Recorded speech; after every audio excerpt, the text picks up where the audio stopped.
আসসালামু আলাইকুম। রাষ্ট্রপতি মোহাম্মদ শাহাবুদ্দিন ক্যান্টনমেন্টে গিয়েছিলেন একটি অনুষ্ঠানের প্রধান অতিথি হয়ে। সেখানে তিনি ভাষণও দিয়েছেন, বক্তব্য দিয়েছেন।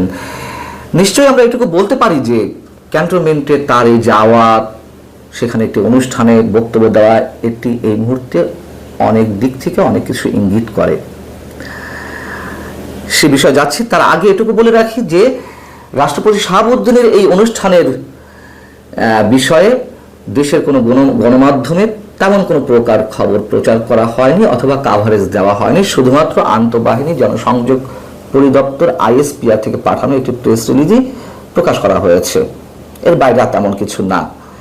কেন গণমাধ্যমে খুব বেশি প্রচার করা হয়নি, কাভারেজ দেওয়া হয়নি, সেটিও আমাদের বুঝতে খুব বেশি কষ্ট হওয়ার কথা নয়।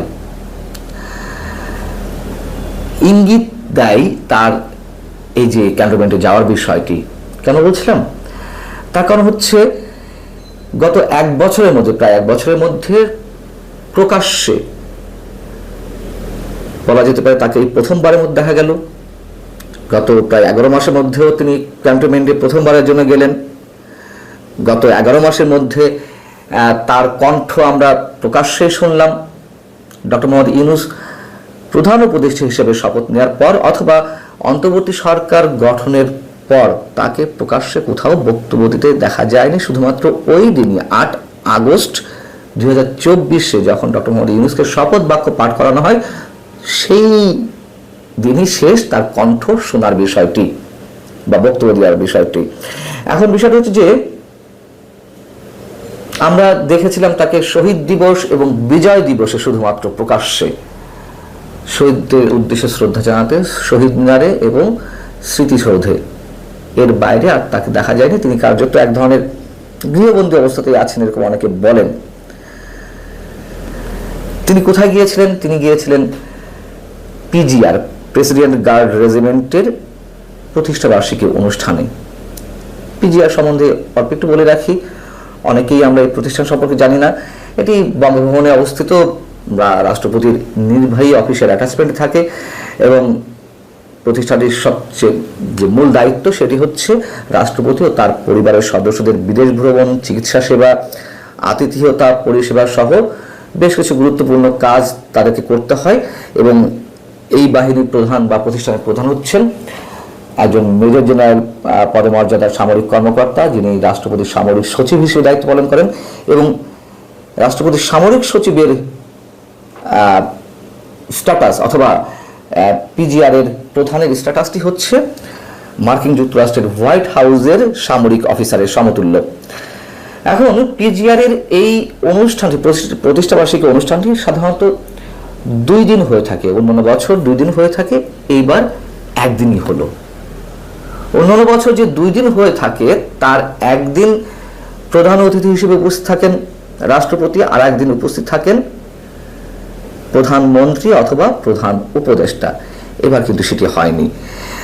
আর PGR এর প্রতিষ্ঠা বার্ষিকী 5 জুলাই হলেও এবার 7 জুলাই এই প্রতিষ্ঠা বার্ষিকী অনুষ্ঠান অনুষ্ঠিত হয়েছে। এটি অবশ্য তেমন কোনো বিষয় না, 2-1 দিন আগে পরে বার্ষিকীর অনুষ্ঠানগুলো হতেই পারে।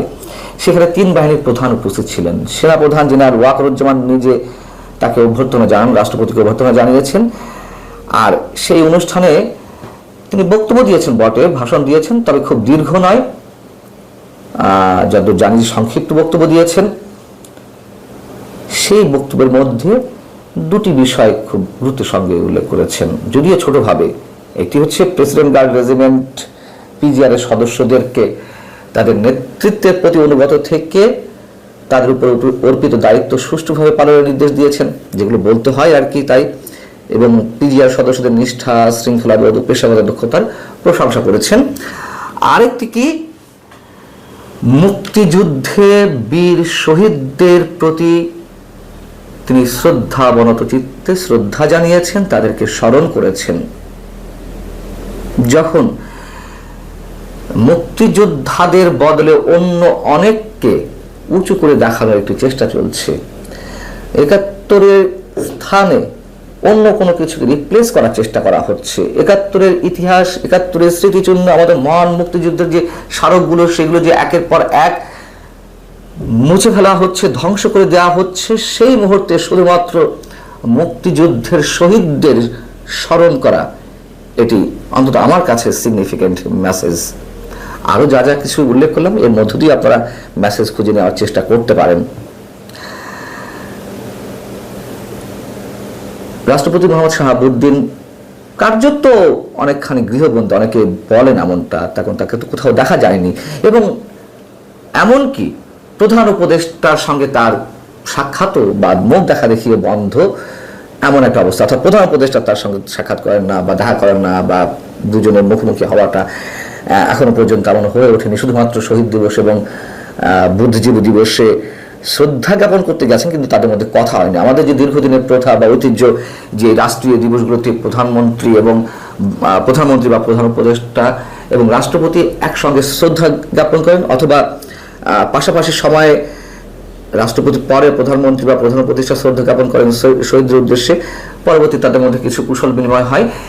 আমরা অন্তত এই সরকারের সময় সেটি দেখিনি, এবং এই গুঞ্জনও তো মাঝে ছড়িয়ে পড়েছিল গত 3-4 দিন আগে, বৃহস্পতিবারের দিকে কোনো একটি গোষ্ঠী বঙ্গভবন ঘেরাও করতে যাচ্ছে বা করবে, এরকম একটি গুঞ্জন বা গুজব ছড়িয়ে পড়েছিল।